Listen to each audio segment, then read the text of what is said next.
Bom dia a todos. Obrigada pela presença nessa manhã chuvosa. Para proteger o patrimônio cultural eclesiástico, é importante conhecer o Sistema Nacional de Proteção do Patrimônio Cultural, como também a fundamentação do entendimento do que é patrimônio cultural e seus aspectos material e imaterial. Nesse dia, dedicado à proteção do patrimônio cultural, trataremos das bases legais e o direito ao patrimônio cultural, dos órgãos de proteção, do tombamento e do registro como instrumentos de proteção. Iniciando nossa jornada no entendimento do nosso direito à herança da fé e nosso dever em salvaguardá-lo para as gerações futuras, apresentaremos o painel O Patrimônio Cultural como Direito Constitucional. Para a moderação desse painel, chamamos o professor Carlos Alberto Serpa de Oliveira, presidente da Fundação Sesc Gran Rio, presidente da Associação Cultural da Arquidiocese e membro da Comissão do Patrimônio, de Preservação do Patrimônio Histórico e Cultural da Arquidiocese. Para facilitar a transmissão do conhecimento do tema, chamamos para compor o painel o Dr. Joaquim da Vida Falcão Neto e a doutora Helena Grace. Bom dia a todos. É com muito prazer e com muita honra que eu me encontro hoje nesse auditório, discutir esse assunto tão importante para o nosso país e para a nossa igreja, nesse momento em que o nosso cardeal, Dom Orani Tempesta, em boa hora, criou essa comissão de preservação do patrimônio cultural da nossa arquidiocese e tem lutado bastante para, contra tudo e contra todos, arranjar recursos, colocar a arquidiocese à disposição, arrebanhar aliados para recuperar o patrimônio que esteja atingido de alguma maneira pelo tempo, pela desídia, e colocar de pé esse patrimônio tão fundamental para o nosso país, que é aquele que está nas igrejas, nos seminários e outros sítios religiosos da cidade do Rio de Janeiro.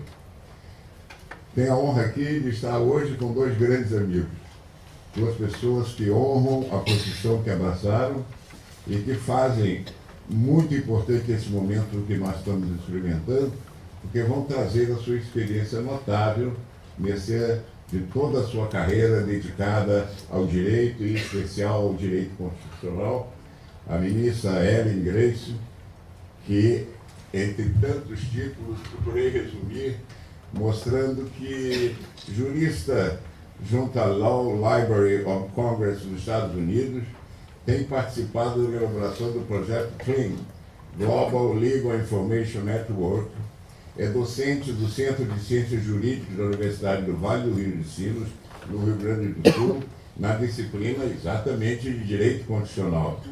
Tomou posse como ministra do Supremo Tribunal Federal em 2000, tornando-se a primeira mulher a integrar a Suprema Corte do Brasil desde a sua criação, inclusive presidindo o Supremo Tribunal Federal de 2006 a 2008. É uma honra, ministra, tê-la aqui entre nós. Não é? Também meu querido amigo, Dr. Joaquim de Arruda Falcão Neto, nosso grande acadêmico da Academia Brasileira de Letras, e do Instituto Histórico e Geográfico Brasileiro. Doutor em Educação pela University of Geneva, pelo Harvard Law School, graduado em Direito pela PUC do Rio de Janeiro, a nossa querida PUC, onde trabalhamos juntos, ex-diretor da Escola de Direito do Rio de Janeiro da Fundação Getúlio Vargas e conselheiro do Conselho Nacional de Justiça de junho de 2005 a junho de 2009. Tem uma vasta experiência em assuntos de Constituição brasileira, atuando principalmente nos seguintes temas: poder judiciário, internet, reformas, separação de poderes e globalização. Meus queridos palestrantes, cada um dos ilustres palestrantes terá 30 minutos para expor esse tema tão importante do que foi abordado aqui pela nossa coordenadora da Constituição, seus direitos, a sua regularização, os nossos direitos, etc.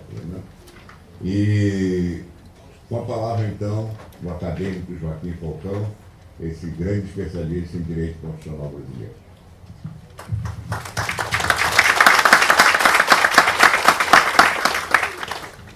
Alô. Obrigado, Carlos. Ministra Ellen, é um dos privilégios que eu tenho na vida, de ter trabalhado juntos. Ela foi minha presidente no Conselho Nacional de Justiça, minha vizinha, e é um exemplo de equilíbrio em tudo que faz na vida. Dorani, que defende bem aqui a nossa comunidade no Rio de Janeiro, os meus melhores respeitos. O que eu pensei em fazer é o seguinte: eu tive a possibilidade de participar da Comissão Afonso Arinos, que foi a comissão que fez um projeto de Constituição. Nessa comissão nasce o artigo que depois corroborado pelo Congresso sobre patrimônio cultural. Então eu vou dar um pouco, no começo, uma espécie, assim dizer, do making of, como é que surgiu essa noção hoje de patrimônio cultural, muito mais estendida do que a noção do Decreto-Lei 25 de 1937, da época de Getúlio. Quer dizer, como é que essa noção chega até 88.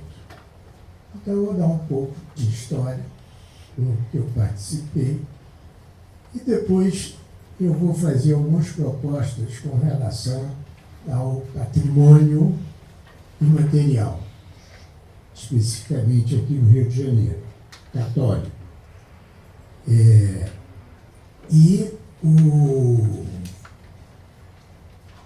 Com base muito nos... eu tenho 7 irmãos, eu sou o mais velho, e nós todos fomos de Santo Inácio. Depois eu fui para a PUC, e depois eu fui professor da PUC, de modo que os senhores podem imaginar quantos anos de jesuíta eu trago para vocês na minha fala. A Comissão Afonso Arinos foi uma comissão inicialmente proposta pelo Tancredo Neves e que o Sarney aceitou com o objetivo de fazer um draft, um rascunho da Constituição. Tinha várias comissões. Afonso Arinos é quem presidia. E tinha uma comissão de ciência, cultura e educação. Era dividida em várias. Regime político, economia, e eu fui para a Comissão de Cultura e de Ciência e de Educação. Nela estava o Cândido Mendes, meu querido amigo até hoje, estava o Cristóvão Buarque, estava o Antônio Hermílio, estava o Hilton Santos, não sei se vocês se lembram, é um oftalmologista muito famoso de Minas Gerais. A comissão tentava representar o Brasil. E na comissão tinha o padre Ávila, com quem eu tinha já trabalhado muito na PUC, através do grupo que a gente chamava Movimento Solidarista Universitário.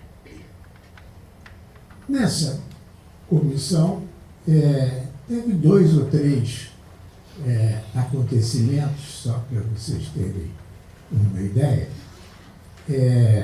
Uma vez o Cândido propôs, Ellen, que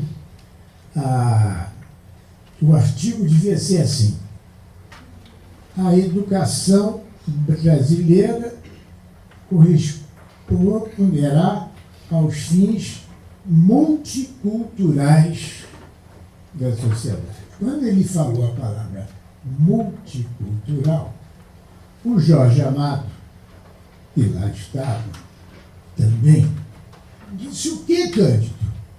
E multicultural que nada, Cândido. Eu passei minha vida inteira dizendo que nós somos mestiços. Gabriela é mestiça, Tieta é mestiça. Então não me venha com essa história de multicultural. E foi aquele choque. E o Miguel Reale, o pai, que falava assim meio nervoso, disse: ô Jorge, nós somos multiculturais. Veja o meu exemplo, eu sou filho de italiano e mãe portuguesa. Aí Jorge disse: mestiço.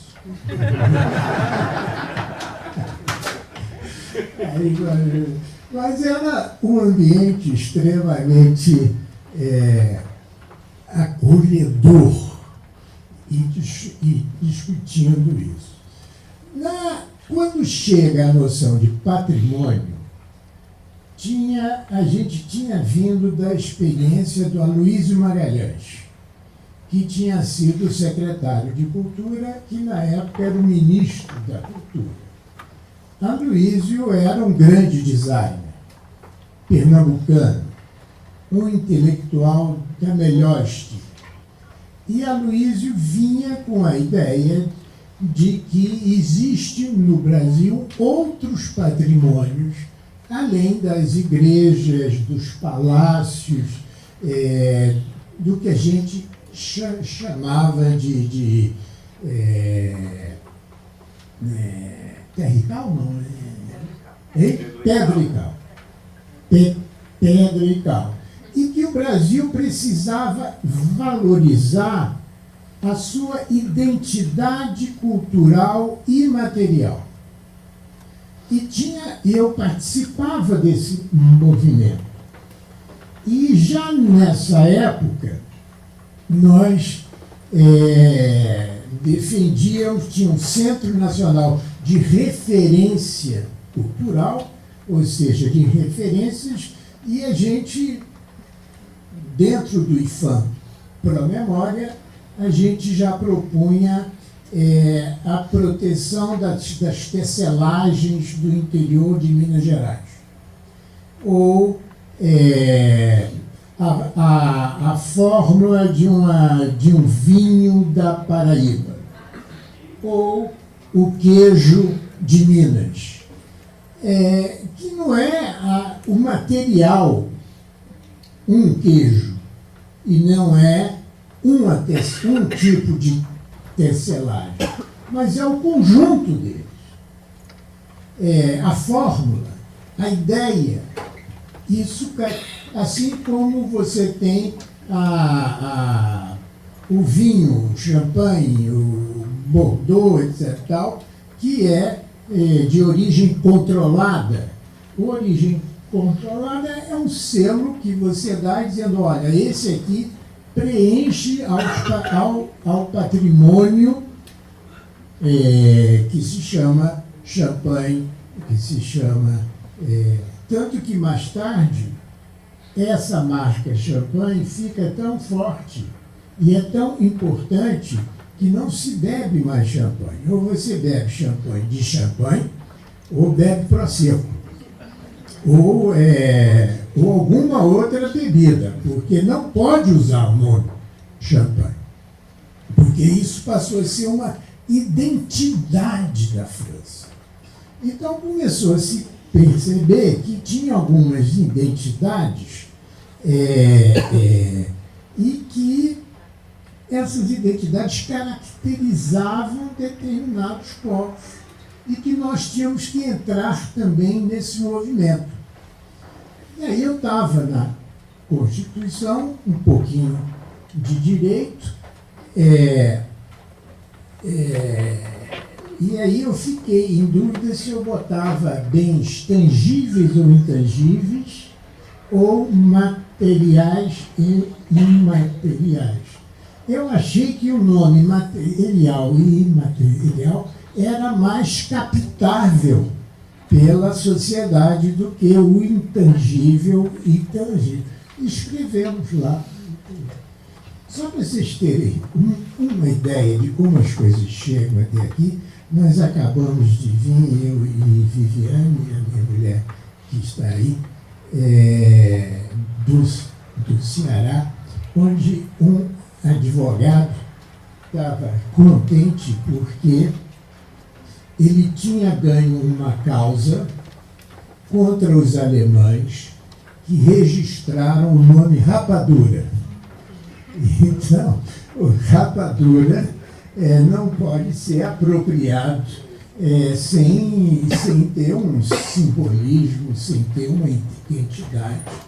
Então, os bens imateriais passaram a ser objeto de cobiça, não somente cultural, mas monetária do mundo inteiro. E passou a ser algo importante. Colocamos o material e imaterial na Constituição. Outra história.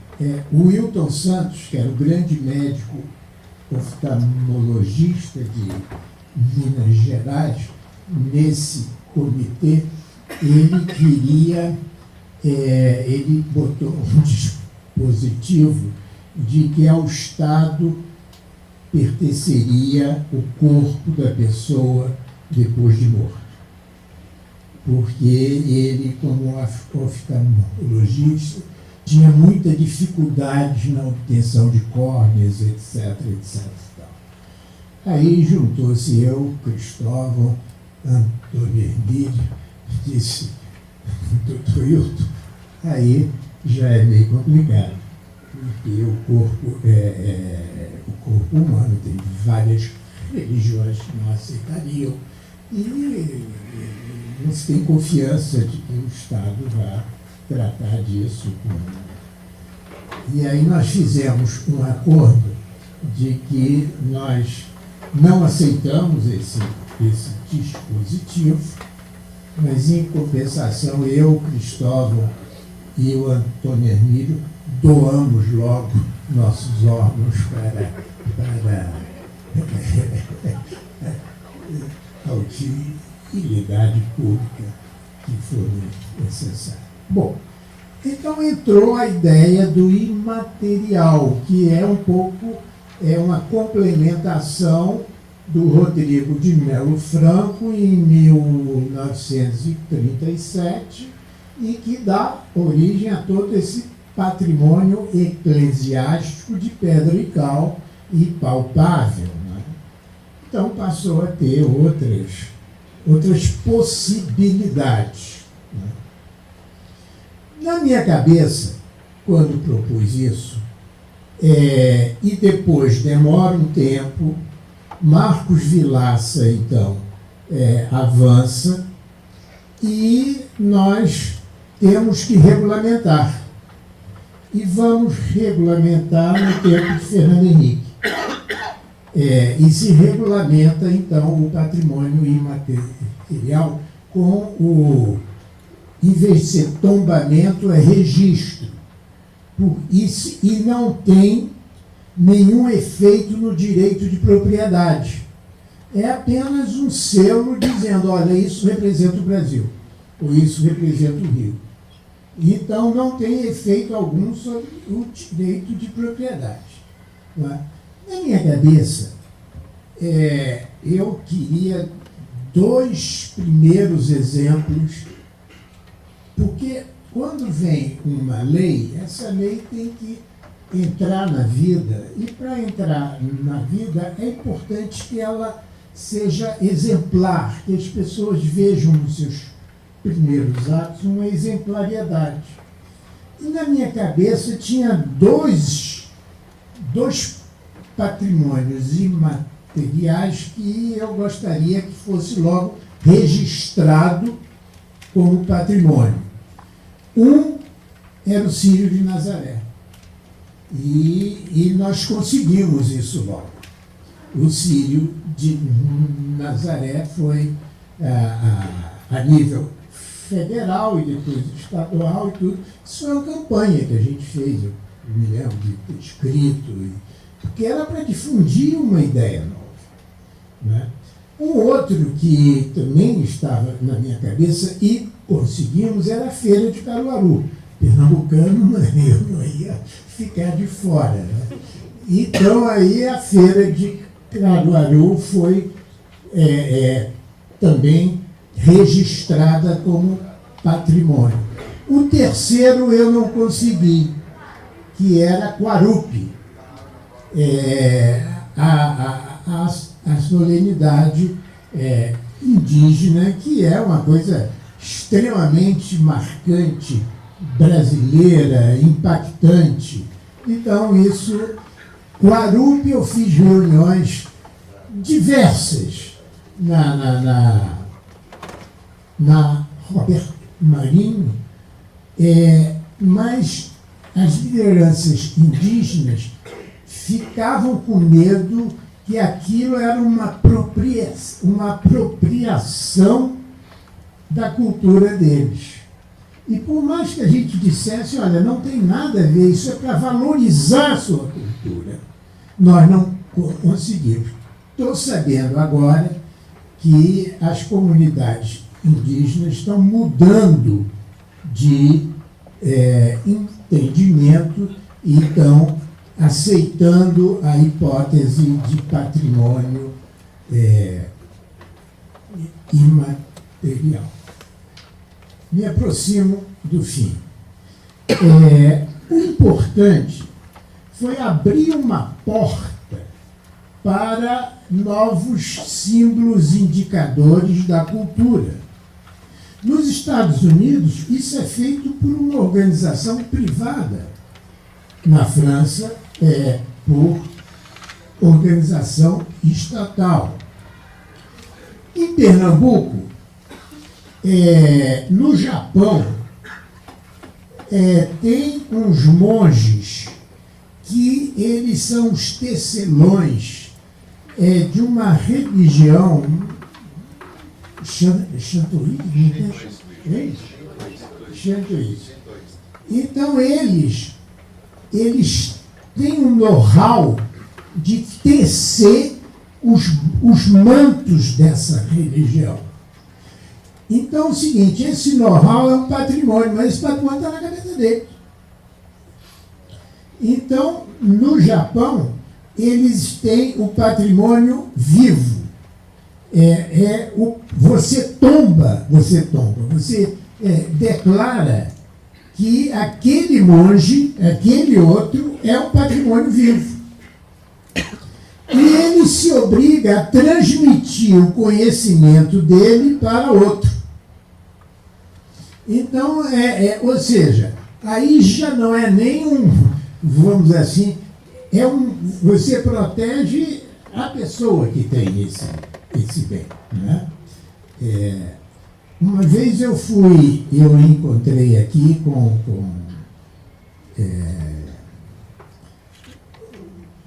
o responsável pelo champanhe Moët Chandon, o responsável que todo ano o Moët Chandon é uma combinação de uvas com um determinado tipo de características, umas são mais doces, outras são mais secas, mas todo ano você tem que encontrar o ponto certo do Moët Chandon, porque senão o Moët Chandon deixa de ser Moët Chandon.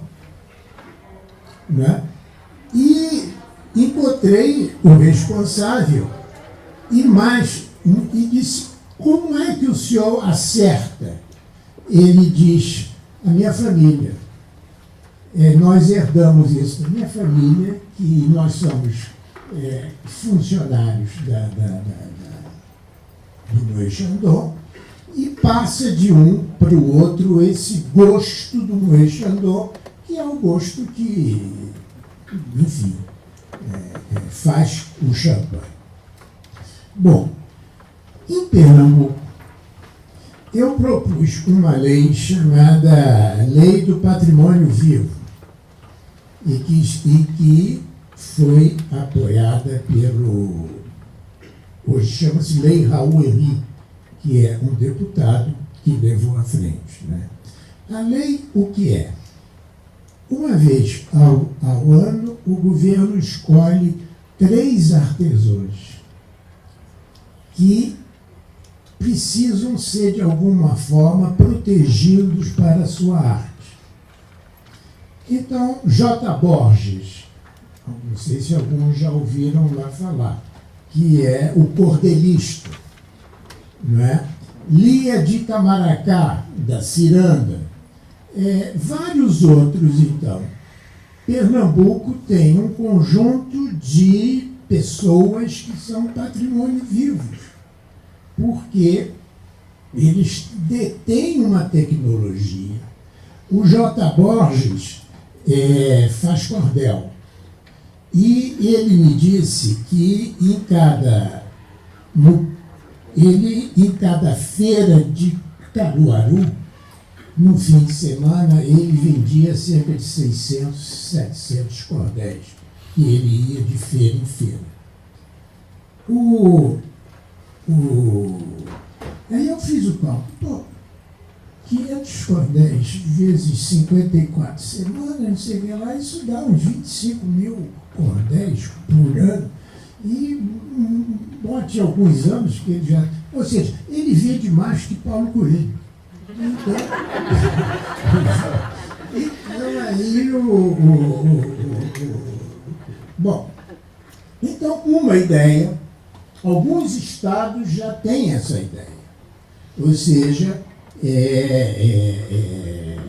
protege o indivíduo em modelo.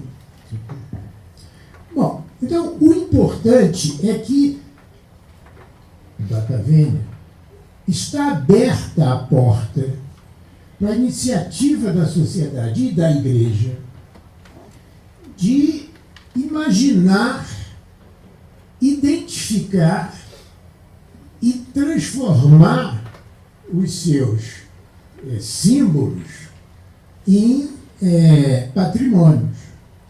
E aí eu vou dar 2 exemplos que eu não sei se já são, mas que seria importante que o Rio e talvez o Brasil reconhecesse como patrimônio. Por exemplo, os cantos gregorianos de São Bento. Já é patrimônio ou não? Não. Então vamos fazê-lo. Porque esse é algo que expande a religiosidade nossa, não é? E que dá uma marca forte, não é? E que com certeza ampliará as pessoas para irem nos domingos ouvir o canto gregoriano de São Bento. A Festa da Penha já? Festa da Penha. É outro patrimônio que pode ser no Rio de Janeiro. Então, o que eu convoco vocês, e vou encerrando, é que nós estamos cercados não somente das igrejas e dos objetos e dos santos e da documentação, mas vamos olhar o Rio e o Brasil como esses 2 exemplos, a Festa da Penha e os cantos gregorianos de São Bento, como algo que a gente tem que valorizar e dizer ao Rio, olha, isso faz parte da cultura nossa. Então essa era a provocação que eu ia dizer a vocês. Tem uma outra sobre o Rio, não na área da religiosidade, mas na área do Rio em si. E que esse eu sempre quis. Mas, enfim, são tantas as coisas que a gente faz. Então é o seguinte: quantos países têm o privilégio de ter inventado um esporte? Você vê que o futebol americano, o futebol inventado pelos ingleses, até hoje o Rio de Janeiro inventou um esporte. Esse esporte precisa ter um upgrade de esporte, que é o futsal. Não, é o futevôlei. Né? O futevôlei foi inventado aqui na praia do Rio de Janeiro. E hoje em dia já se dissemina em várias. Então, são iniciativas que podemos fazer na igreja e que podemos fazer no Rio e que a legislação está adequada para isso. A minha última proposta, essa tem cada vez menos adeptos. E eu até entendo. Era ela transformar o Vasco em patrimônio.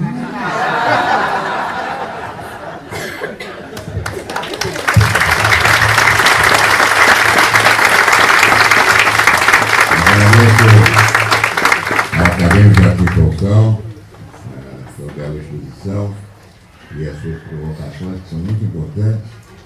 E queria dizer que também, como ele, eu sou pelo grupo dos jesuítas, Santo Inácio, Cuca, etc. Né?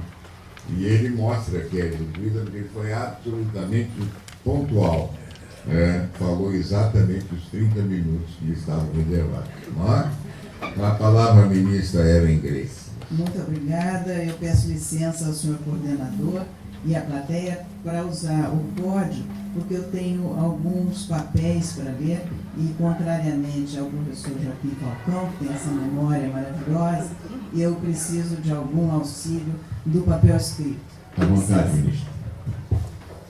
Mas depois dessa brilhante introdução que fez o Joaquim, com o contexto histórico da fase pré-constituinte, a fase ainda da comissão Afonso Arinos, com todos os percalços que houve e com todas as dificuldades que depois se puseram durante a tramitação do texto, o que restou, parece-me intocado, Joaquim, foi o artigo 216 da Constituição. Este reflete de uma maneira muito, muito fiel aquela intenção original da comissão, aquele desejo de trazer o patrimônio histórico para dentro da Constituição brasileira e para a proteção do Estado. A sua escolha de terminologia entre tangíveis e intangíveis, ou materiais e imateriais, revela-se de uma grande sabedoria, porque a Constituição,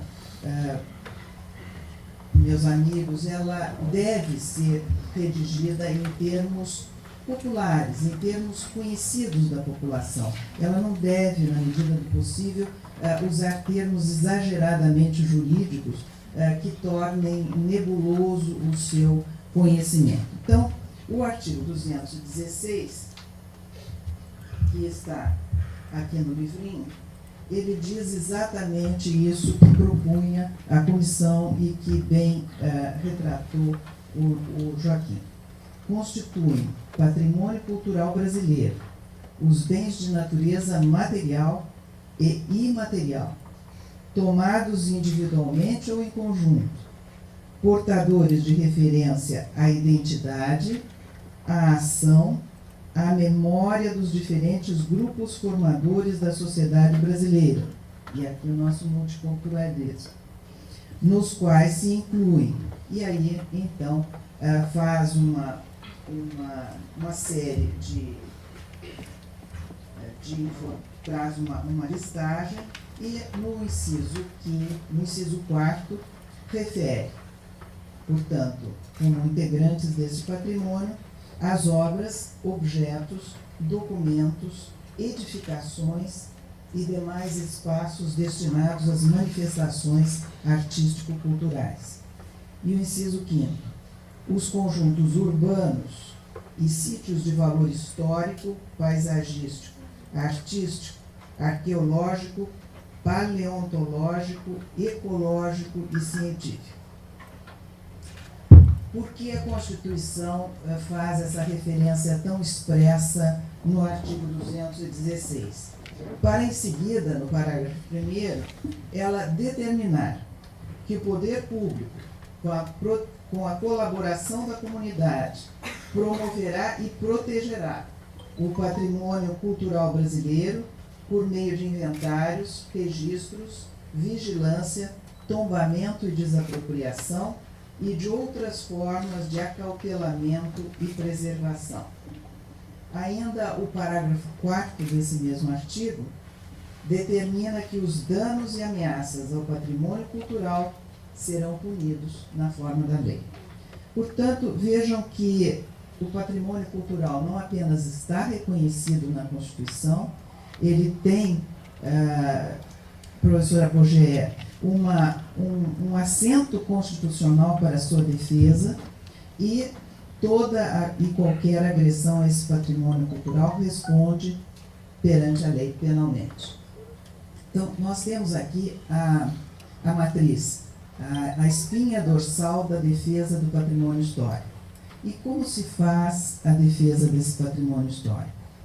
A defesa desse patrimônio histórico está distribuída entre outros artigos da Constituição. O 216 não é o único artigo da Constituição que cuida disso.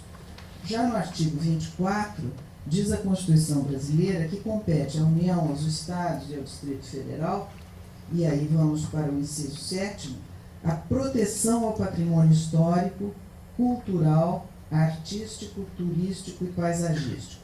Portanto, compete conjuntamente à União, aos Estados, ao Distrito Federal, a proteção deste patrimônio. Vejam que essa é uma competência comum, uma competência que cabe integralmente aos 3 entes federativos, sem exclusão de qualquer um e sem hierarquia entre eles. Vamos ainda, e depois nós vamos ter algum comentário a respeito com os julgados posteriores do Supremo Tribunal Federal. Diz o artigo 23 da Constituição: é competência comum da União, Estados, Distrito Federal e municípios, inciso 3º, proteger os documentos, as obras e outros bens de valor histórico, artístico e cultural, os monumentos, as paisagens naturais, etc. Inciso 4º, impedir a evasão, a destruição e a descaracterização de obras de arte e de outros bens de valor histórico, artístico e cultural. Também vemos aqui uma competência comum dos 3 entes federativos. E mais adiante, o artigo 30 dá competência aqui aos municípios. Diz o seguinte: compete aos municípios, inciso 9º, promover a proteção do patrimônio histórico cultural local, observada a legislação e a ação fiscalizadora federal e estadual. O que eu quero dizer com isso, Dona Orani, senhoras e senhores, meus queridos amigos que se dedicam à proteção e à perpetuação desse patrimônio? Que tanto a União, quanto o Estado, quanto o município, são responsáveis e podem ser acionados para colaborar com a manutenção e a preservação do patrimônio histórico, aqui, no caso, especificamente, o nosso patrimônio, digamos, arquitetônico, constante das igrejas, o nosso patrimônio musical, e aqui nós temos na figura da Carol uma pessoa importante para recuperarmos essa música que corresponde à época da fundação dessas casas de oração. E nós temos toda uma possibilidade de acionar em conjunto as 3 esferas da Federação: União, Estado e município. O Supremo Tribunal Federal já teve ocasião de se manifestar a respeito dessas questões. E eu trouxe aqui, para ilustrar, algumas decisões, mas antes, apenas rapidamente, eu tenho certeza que já todos conhecem perfeitamente. É importante, todavia, relembrar que no dia 17 de fevereiro de 2010 foi publicada a promulgação do acordo entre o Brasil e a Santa Sé, no qual se inseriu um artigo 6º em que as altas partes reconhecem que o patrimônio histórico, artístico e cultural da Igreja Católica, assim como os documentos custodiados nos seus arquivos e bibliotecas, constituem parte relevante do patrimônio cultural brasileiro e continuarão a cooperar para salvaguardar, valorizar e promover a fruição dos bens, móveis e imóveis de propriedade da Igreja Católica ou de outras pessoas jurídicas eclesiásticas que sejam considerados pelo Brasil como parte do seu patrimônio cultural e artístico. Então, este acordo entre a Santa Sé e o governo brasileiro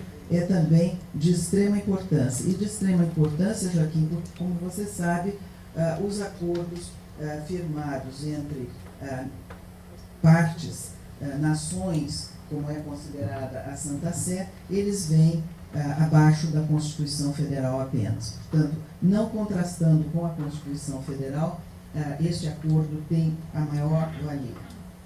Mas eu dizia que o Supremo Tribunal já andou passando por esses artigos todos, desde 88, já tivemos oportunidade de encontrar algumas hipóteses em que surgiram dúvidas a respeito da interpretação do artigo 216. Eu quero trazer aqui ao conhecimento de todos, e de modo especial da doutora Cleudine, que lida com essas matérias no seu dia a dia, o AD 2544, a Relatoria de Dívida Pertence, na qual se questionava, era uma lei do Rio Grande do Sul, dona Aranita, e essa lei do Rio Grande do Sul determinava que os bens de natureza arqueológica fossem cuidados e fossem protegidos exclusivamente pelos municípios em que se situavam. O Supremo Tribunal Federal foi acionado para dizer a respeito da constitucionalidade dessa lei e manifestou-se pelo voto de pertence da seguinte maneira: a lei estadual questionada confere aos municípios em que se localizam a proteção, a guarda e a responsabilidade pelos sítios arqueológicos e seus acervos no estado do Rio Grande do Sul. O que vale, e essa conclusão que o ministro tirou, e essa é a conclusão que foi adotada pela Corte, o que vale por excluir a propósito de tais bens do patrimônio cultural brasileiro. Ou seja, esta lei entrava em contraste com o artigo 216 na medida em que o patrimônio cultural ele não pode ser cedido. Não há possibilidade de haver um desmembramento deste patrimônio cultural para um único município. Aqui nós estamos cuidando de bens arqueológicos, mas o racional é exatamente o mesmo para quaisquer bens culturais. Então, dizia ainda o ministro Pertence que estaria excluindo a lei não só do total desse conjunto de bens do patrimônio cultural brasileiro, mas também estaria omitindo do dever de proteção e guarda e a consequente responsabilidade, não apenas do Estado, mas também da própria União. Ou seja, o Supremo repudiou a lei estadual do Rio Grande do Sul porque a competência para a proteção dos bens culturais, ela não é exclusiva de nenhuma unidade da federação. Ela é uma competência comum que deve ser exercida por todos individualmente. Essa decisão de pertence vem mais tarde, bem mais recentemente, reproduzida num outro julgado, que é a ação direta de inconstitucionalidade 3.525, essa de relatoria de Gilmar Mendes. Gilmar, na ementa do julgado, afirma o seguinte, que haveria violação aos artigos 23, inciso 3º, e 216, inciso 5º. Por quê? Porque a lei do Estado, neste caso do Estado do Mato Grosso do Sul, declarava integrantes do patrimônio científico-cultural do Estado os sítios paleontológicos e arqueológicos localizados em municípios do Estado de Mato Grosso. Ou seja, o Estado de Mato Grosso apropriava-se de um patrimônio que é patrimônio nacional, declarando que todos esses sítios, cavernas e ruínas, eles pertenceriam ao Estado de Mato Grosso e, portanto, estariam subordinados apenas à fiscalização pelo Estado de Mato Grosso e à sua proteção pelo próprio Estado. Então, há uma série de digressões aqui no voto. Como sempre, o ministro Gilmar é dono de uma cultura jurídica muito completa. Ele cita, por exemplo, José Afonso da Silva, quando José Afonso afirma que competência comum significa que a prestação do serviço por uma entidade não exclui, vejam bem, não exclui igual competência-dever, porque se trata de cumprir a função pública de prestação de serviços à população. Portanto, esse julgado recente, esse é um julgado de 2007, ele reafirma aquela decisão anterior de Sepúlveda Pertence, que é uma decisão bastante mais antiga. Vejamos também outra decisão do Supremo, essa tomada em recurso extraordinário, em que foi relator Moreira Alves. Moreira Alves faz aqui, doutora Gogea, uma distinção que parece-me que para o seu uso será muito importante. Dizer que existe um conceito amplo e um conceito restrito de patrimônio histórico e artístico, cabendo à legislação infraconstitucional adotar um desses dois conceitos para determinar que sua proteção se fará por tombamento ou por desapropriação. A diferença grande entre o tombamento e a desapropriação é que na desapropriação retira-se a propriedade, enquanto que o tombamento preserva a propriedade com seu anterior dono, apenas impondo-lhe uma série de restrições, inclusive restrições de uso. Moreira refere neste seu julgado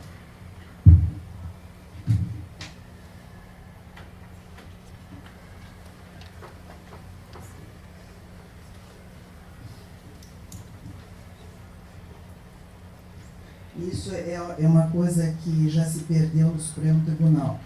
O voto de Moreira, neste caso, tem 2 páginas e é decisivo. Hoje escrevem-se 100 laudas para cada voto divergente. Talvez seja a facilidade do recorte e cola, ou talvez uma prolixidade maior da nossa geração, mas efetivamente, antigamente se escrevia menos e com mais objetividade. Mas eu estou procurando aqui do voto de Moreira, que eu destaquei o seguinte trecho. A lei estabelece critérios vários, mas os estabelece. Para que um bem se considere integrante do patrimônio histórico e artístico nacional, exige o artigo 1º do Decreto-Lei 25, que foi recepcionado pela Constituição, embora seja anterior a ela, que este bem esteja vinculado a fatos memoráveis da história do Brasil. Isso é o que autoriza a consideração de bem de patrimônio histórico. Há outros bens que podem ser, como bens imateriais, não necessariamente ligados a uma figura histórica, a um episódio da vida nacional, mas que são ligados à cultura popular. Os exemplos foram dados pelo Joaquim.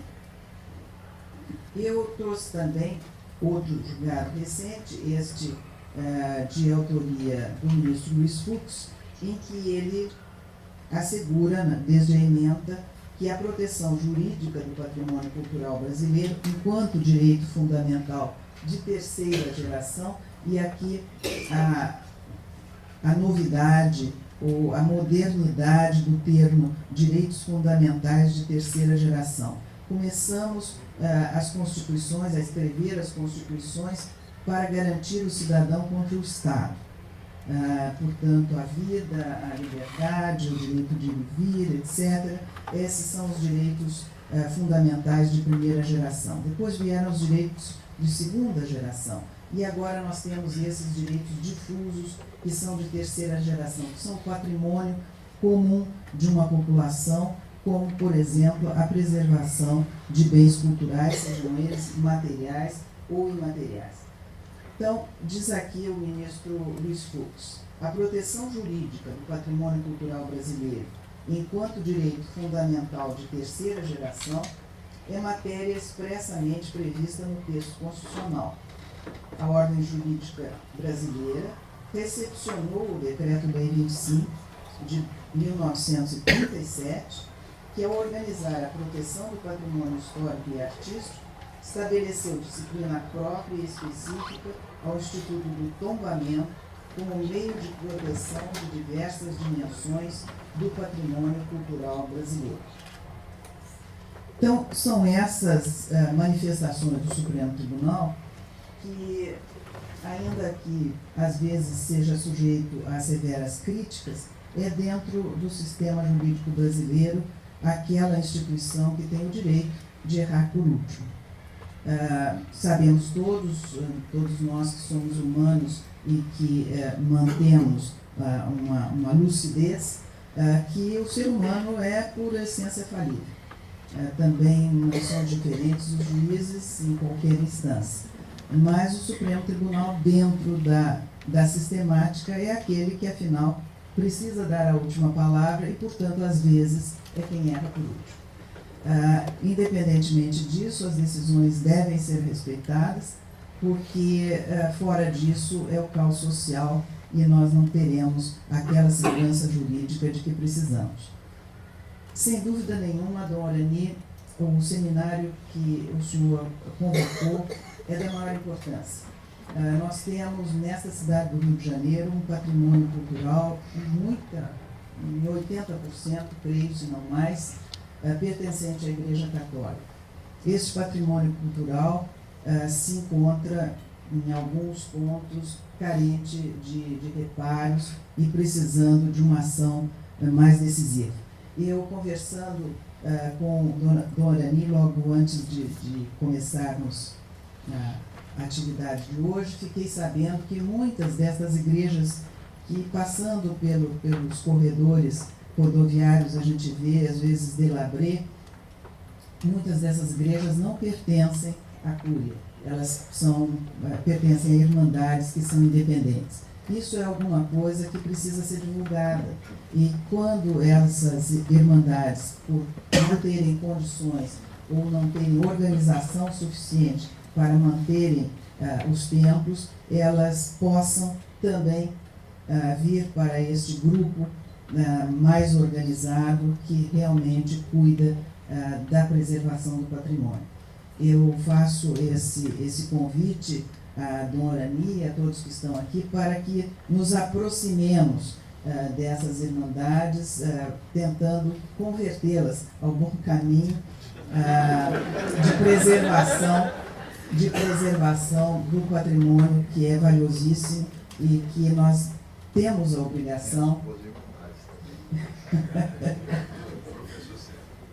e temos por obrigação, por exemplo, essa é uma das irmandades que funciona direitinho, como dizia a Dona Orani, né? Mas vamos fazer esse trabalho de aproximação para que todo este patrimônio possa realmente se beneficiar não só dos recursos próprios de que dispõe a igreja, mas também, doutora Claudine, recorrer a esses recursos públicos, e eu tenho certeza que a professora Bogé há de nos de nos apoiar recursos públicos, federais, estaduais e municipais. Lembrem-se todos, é uma competência comum, não é exclusiva de qualquer um desses entes da federação e todos eles têm responsabilidade pela manutenção.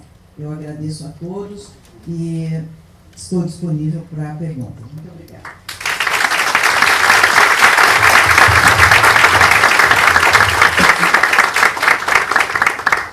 Muito obrigado, ministra Ellen Grace. Também, como o acadêmico faltou, muito pontual, né? Não levou o tempo todo que tinha direito para expor suas belas ideias. E parabéns por essa convocação, convite, que faz para que as irmandades tomem juízo, né? E cuidem do seu patrimônio, que não é só deles, é nosso, né? É da nossa sociedade, né? Apenas para comentar, falamos aqui na Irmandade, a Imperial Irmandade Nossa Senhora da Glória do Retiro, lá existe não só um patrimônio artístico, cultural, religioso, mas uma boa parte da nossa história brasileira. Essa igreja foi frequentada pelo imperador Dom Pedro, por Dona Imperatriz Leopoldina, e conta até a lenda, só por curiosidade, o imperador estava cavalgando pelo outeiro da Glória quando arrebentou a segurança da sua cela e ele foi projetado ao ar. E a imperatriz, que vinha atrás também a cavalo, grita: "Vale-me Nossa Senhora da Glória!" E conta a lenda que Nossa Senhora, então, mandou um anjo protetor que segurou o imperador e que não caiu no precipício, né? A imperatriz, muito agradecida a Nossa Senhora, mandou fazer um ex-voto, um quadro que está no nosso museu, da Imperial Irmandade, mostrando esse momento em que um anjo, Nossa Senhora acima nos céus, mandando um anjo para segurar o imperador, que assim não sofreu nenhum acidente perigoso ali quando caiu do cavalo. Não? E por isso, em agradecimento, a imperatriz doou as suas joias, seu diadema, seus colares, etc., a Imperial Irmandade, que as guarda com toda a segurança até hoje.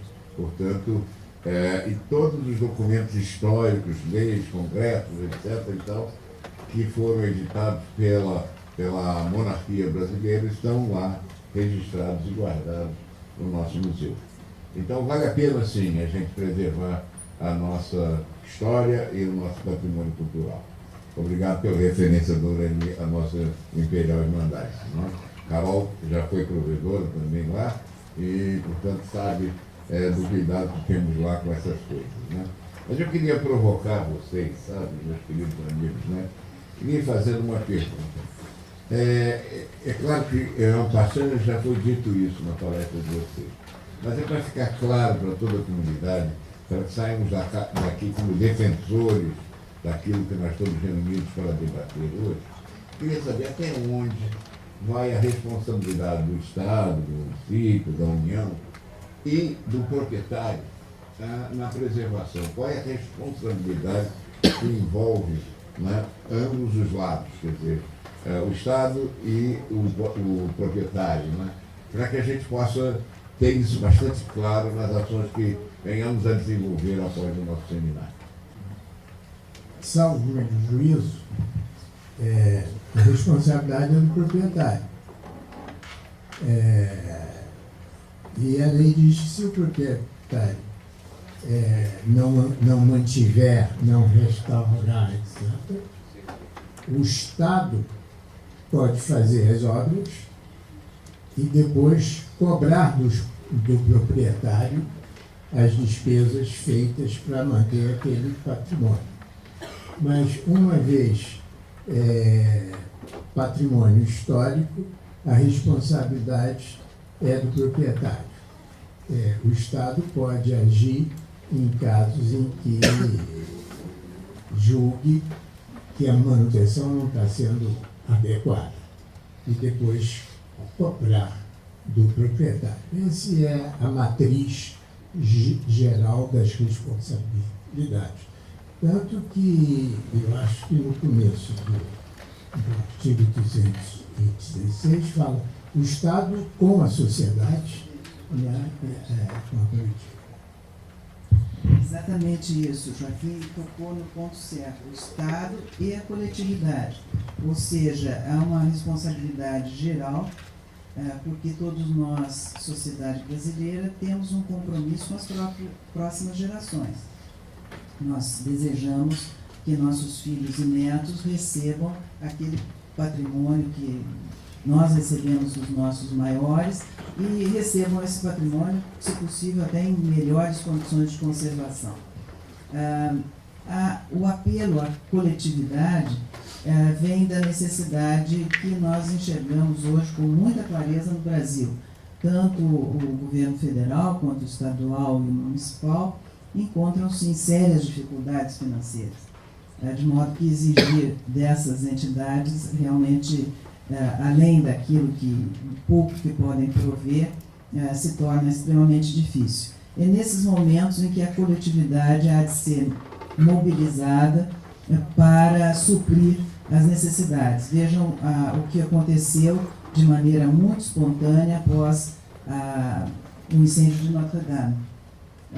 Tão logo acontecido o desastre, logo várias pessoas, indivíduos e empresas se prontificaram a custear a reconstrução da catedral.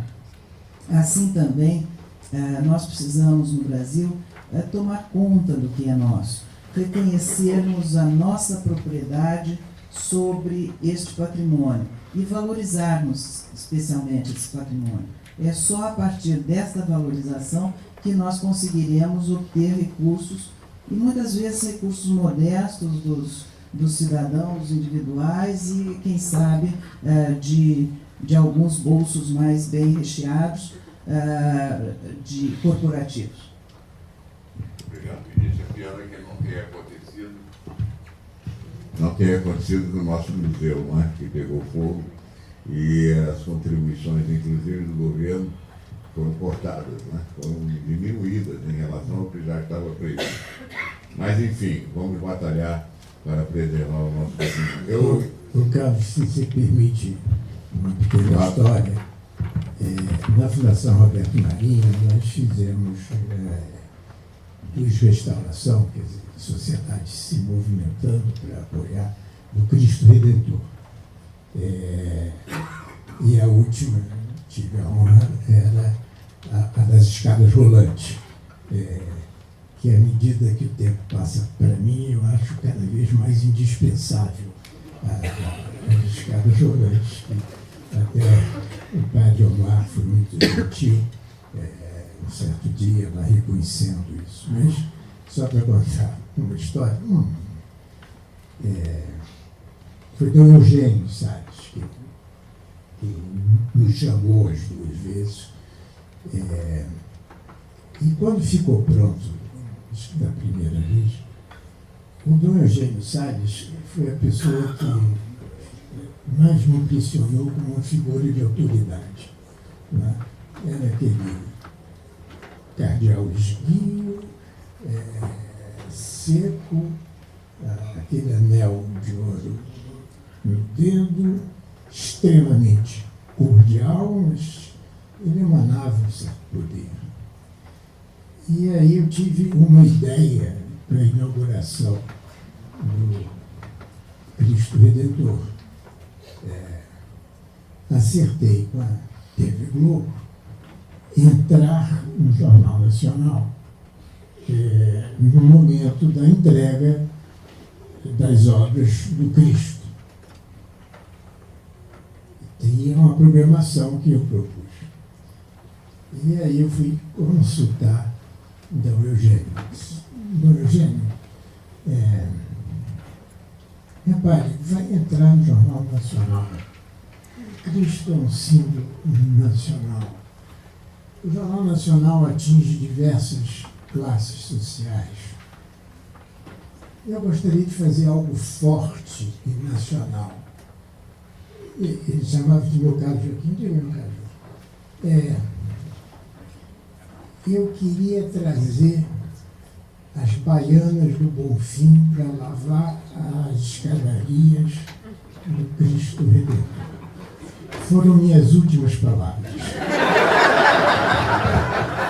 Obrigado, pedi a vocês que entregassem as suas perguntas. O tempo nosso está muito curto, não vamos ter 10 a 15 minutos de debate, mas por escrito, por favor.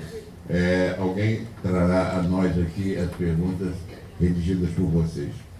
Está difícil. Um local que não está enquadrado com o patrimônio vivo ou cultural. Como é que é a dificuldade quando esse local ou esse patrimônio não está registrado como patrimônio vivo ou cultural?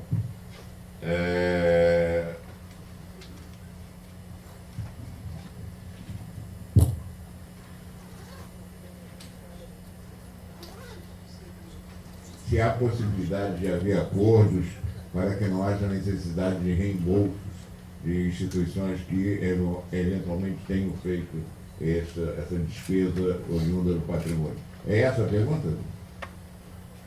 Que a letra está um pouco difícil de entender. A outra é qual a melhor forma de salvaguardar um patrimônio local que não está enquadrado como um patrimônio vivo ou como um patrimônio cultural ou histórico. Pois não.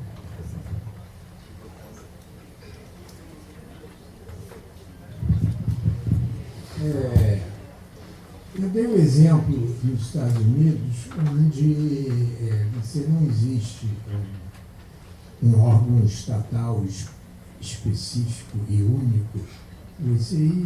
Cada estado tem seu modelo e tem muitos órgãos que são órgãos privados. Então,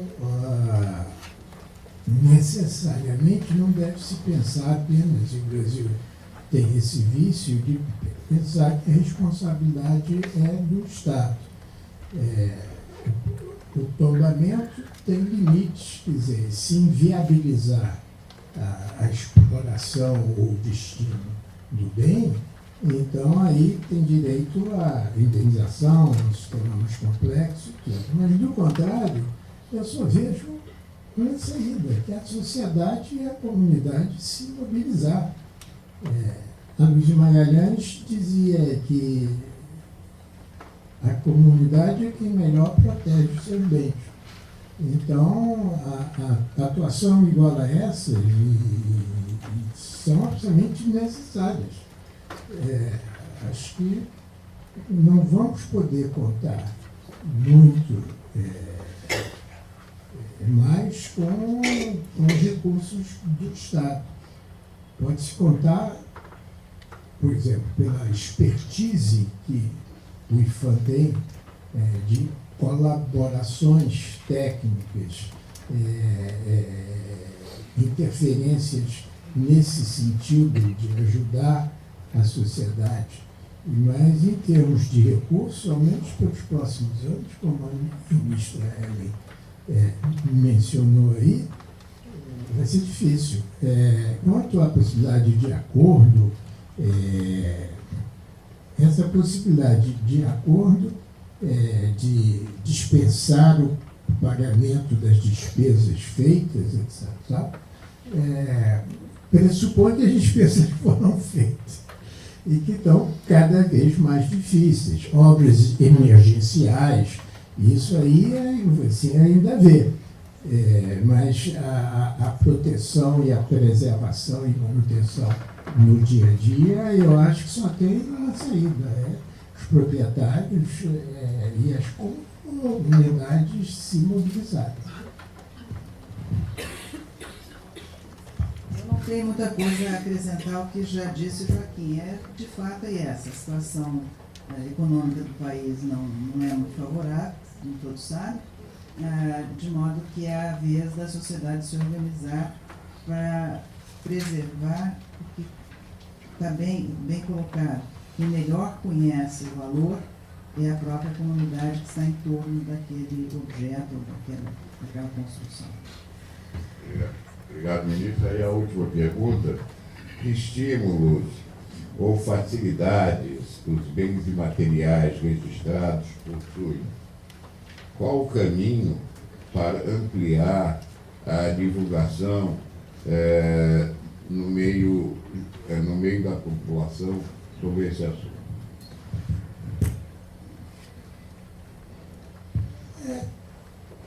Tem uma palavra que é meio estigmatizada, mas vista no melhor sentido, é o caminho de os bens patrimoniais gerarem renda.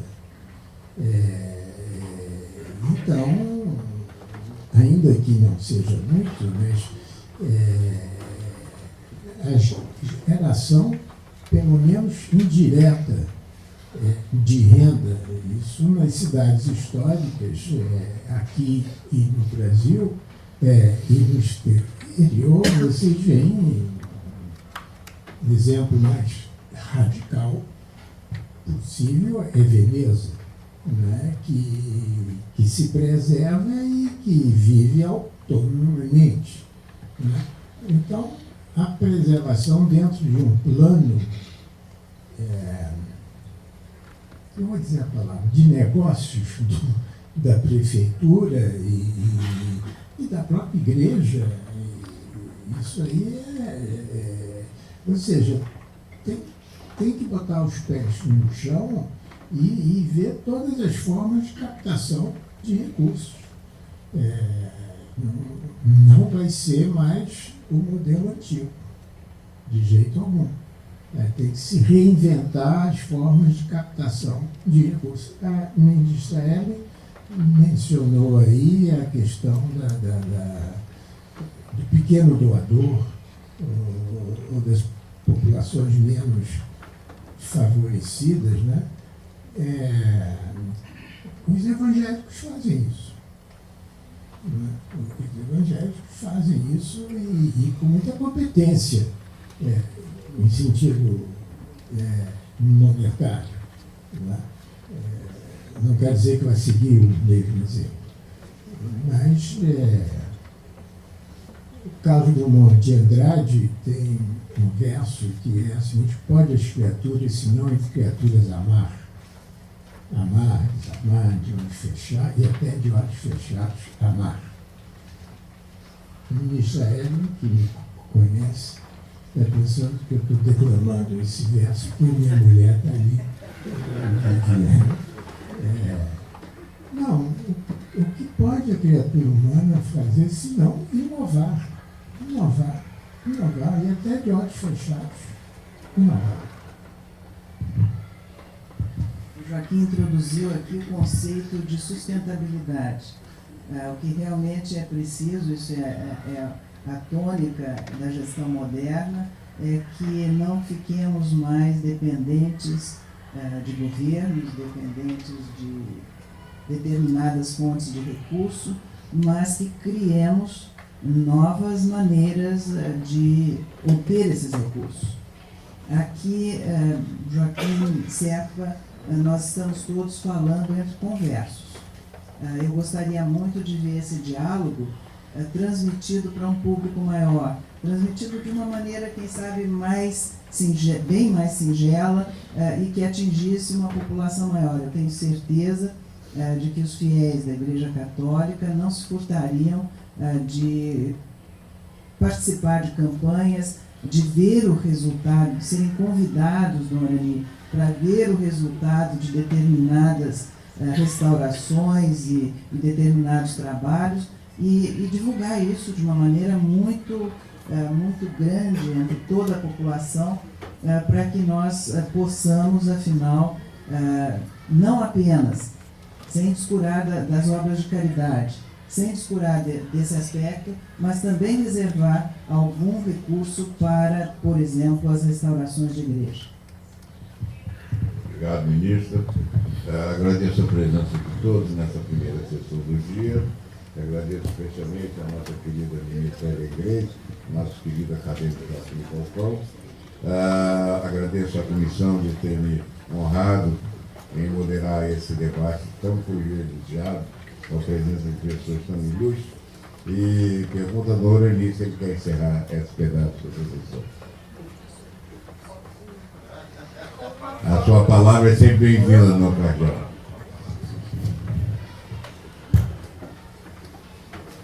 Bom dia, uma alegria poder realmente constatar o interesse com relação aos bens culturais históricos.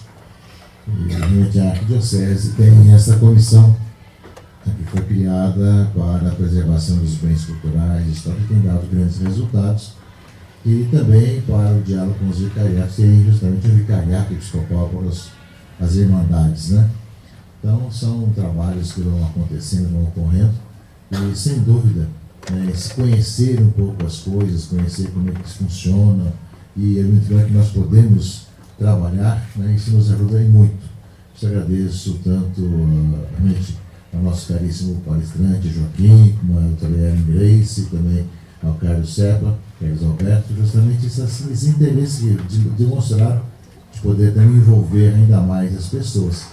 Temos visto isso, tivemos agora, esse mês, a inauguração da remontagem, da recolocação do altar principal da Capela de Montserrat, em Vargem Pequena, e tinha uma bela população participando, e todo o interesse daquela comunidade nessa restauração, que já tinha ido na capela e voltava do altar.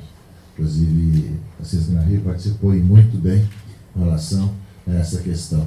Então, ou seja, há um interesse, né, quando a população do lugar, a população da região se interessa pelos bens culturais, traz no seu coração essa necessidade de poder restaurar, retomar um pouco esses valores importantes.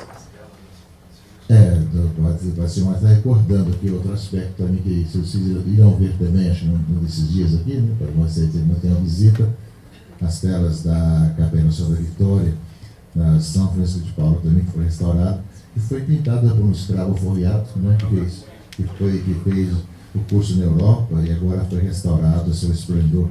Ou seja, a Igreja Católica tem essa preocupação, mesmo sem tempos de grandes recursos, hoje tem dado grande espaço nesse sentido aí, né?